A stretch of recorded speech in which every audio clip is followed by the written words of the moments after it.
যারা আমাকে ভালোবাসেন, আবদার করে একটা কথা বলি, রাখার চেষ্টা করবেন।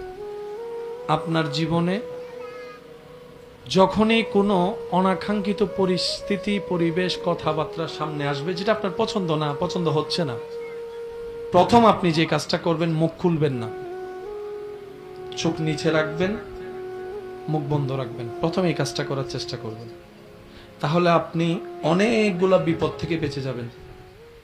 কারণ বান্দা যখন চোখ নিচে রাখে, মুখটা যখন বন্ধ থাকে, হৃদয়ের মধ্যে রবের কথা স্মরণ করে, তখন রবের রহমত তাকে স্থির রাখতে সহযোগিতা করে।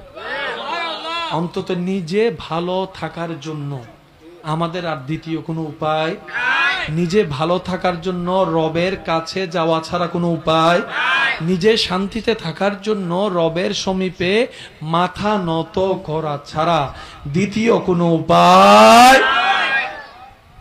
সাহাবায়ে কেরাম একটা খেজুরকে যে শান্তিতে ছিলেন, আপনি আমি পোলাও রোজ বিরিয়ানি খেয়েও সে শান্তি পাচ্ছি না।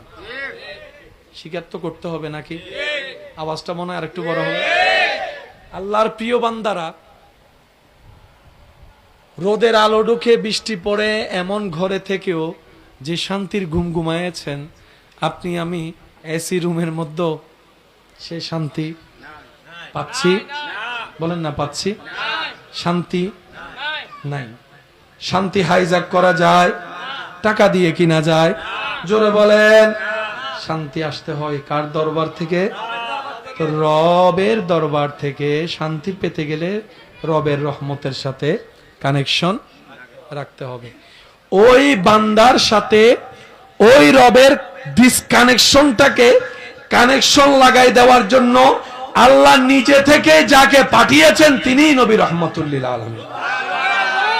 নবীর কাজ হচ্ছে বান্দা এবং আল্লাহর মাঝখানে।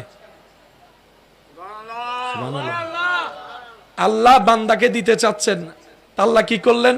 নবীকে নামাজ দিলেন, নবী বান্দার কাছে পৌঁছায় দিলেন।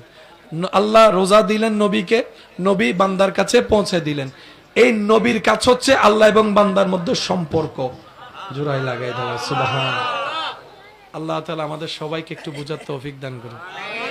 5 ওয়াক্ত নামাজ কোনো কারণেও ছাড়া যাবে না। হ্যাঁ, কাজা হতে পারে, মানুষ তো আমরা, ইচ্ছাই অনিচ্ছাই অনেক সময় ছুটে যেতে, কিন্তু সেই ছুটাটা যেন লং টাইম না হয়। শয়তান যতক্ষণ শয়তানের জায়গায় চেষ্টা করতে থাকবে আপনাকে, আমাকে, আমাদেরকে রবের রহমত থেকে দূরে রাখার জন্য, আমাদের